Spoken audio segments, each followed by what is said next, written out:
Hi, it's Kirsten and Dublin here from WTI. If you want to keep your dog occupied for a long time, I highly recommend this Kong Wobbler.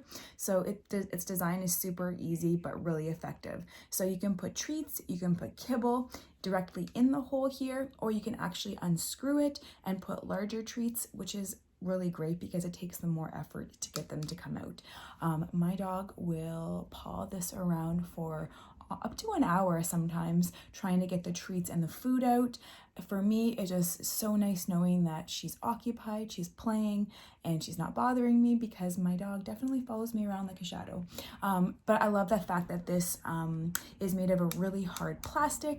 You can hand wash it even as well, and it just keeps your dog distracted. Some dogs are super stressed lately and they have a lot of anxiety, so this dog treat definitely keeps their body and their little minds occupied. So I can't recommend this product enough. I know you and your dog will love it as well, but that's just my point of view.